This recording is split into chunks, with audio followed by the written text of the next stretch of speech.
The Boudicca Revolt. What a story. This in itself might be a truer statement than you first think, because the Celts didn't write anything down about the whole event. Everything we know about the Boudicca Revolt comes from two Romans, one called Tacitus, and the other called Cassius Dio, neither of whom were actually there, so it's difficult to know the truth of any of this. However, against all the historian bones in my body, let's, for once, not let the truth get in the way of a good story. A story in which 10,000 men beat an army of 230,000.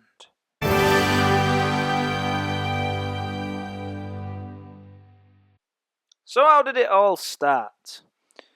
Well, Boudicca was annoyed at the Romans, and she had a pretty good reason to be annoyed.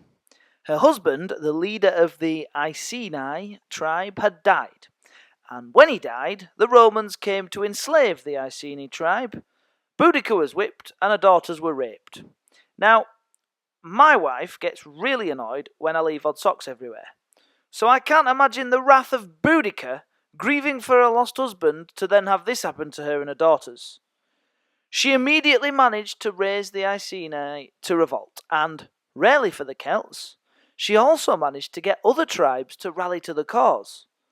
Then she took her warriors to Colchester to slaughter Romans in the city of Colchester, then to London, then St Albans, which is just north of London, all the while slaughtering Romans that they found.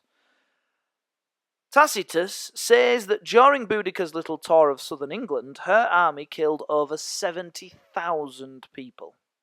Interesting fact, Cassius Dio says that noble Roman women had their breasts cut off, sewn to their mouths, and the women were then impaled on spikes, though it is unclear in which order this happened. By the time Boudicca had finished with St Albans, the Romans had managed to organise themselves in enough numbers to take her on.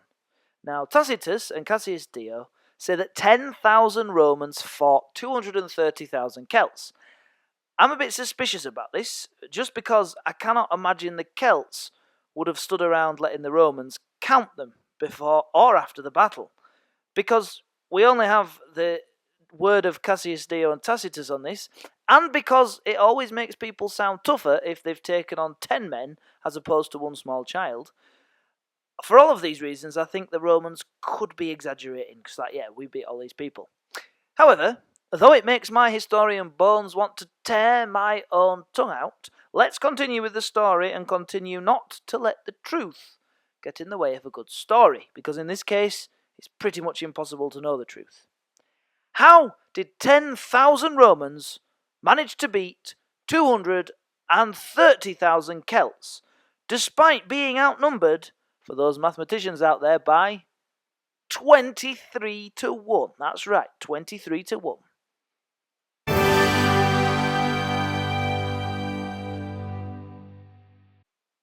The first reason is because the Romans positioned themselves in a narrow gorge, which is like a steep valley with steep sides and a thick forest behind.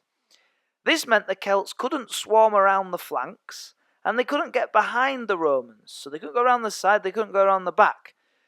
So yes, the Romans might have been outnumbered, but in a narrow space, the Celts could only fit so many warriors in. For example, it could have been that only 50 people could stand across the width of this gorge. This meant that any time it could only have been 50 Romans v 50 Celts. Even if the 50 Celts had 229,950 men behind them. It's a bit more maths. All the huge numbers of Celts could do in this situation would have been to wait for their turn.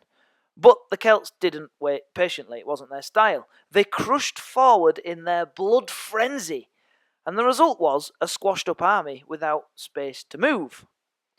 Secondly, the Romans remained disciplined. There was no crush on the Roman side of the gorge. They calmly waited until the charging Celts got within range, and then threw 2 volleys of javelins, which caused great damage to the Celts, either by killing them or by burying, well, the javelins were buried into their shields, which they then had to drop to the floor. All the Roman soldiers carried 2 javelins. When the initial attack had been blunted, the Romans were ordered forward, which they did in an organised way, protected by their big shields, which they stabbed between the gaps to kill the Celts, who had been crushed together because they were all cramming down this gorge. And the Celts found it difficult to get out of the way. They couldn't run back because there was thousands and thousands of people behind them, and they couldn't get through the tough Roman shields, which were held in great discipline.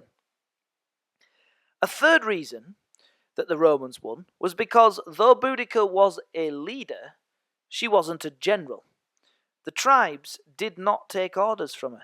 It was rare enough that they were all fighting together, because much of the time the Celts, the different tribes, fought each other. But they'd come together to fight the Romans on this occasion. They weren't going to suddenly subordinate themselves to Boudicca. So although she was kind of a leader that inspired them, they didn't take orders from her. They did their own thing. The Romans met a huge force that were all just charging at them, with no thought about tactics, discipline, or working together, because they didn't really have a general.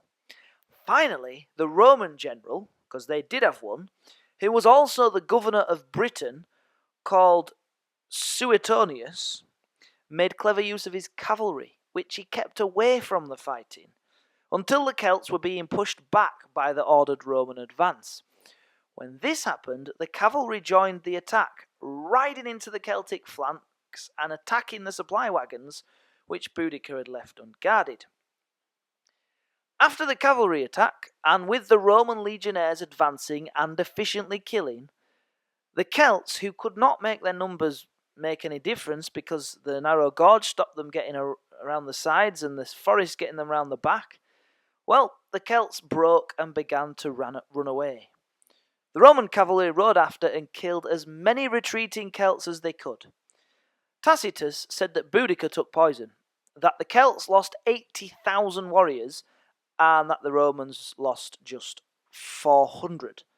That is the equivalent of Italy beating England 201 in the Football World Cup final.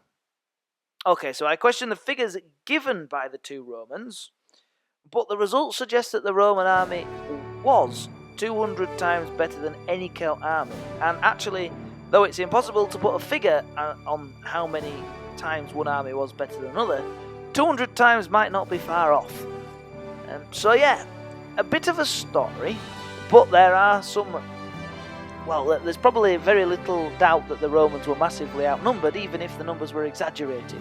And they managed, for 4 different reasons that I've given you, to win nonetheless. And that was the Boudicca Revolt.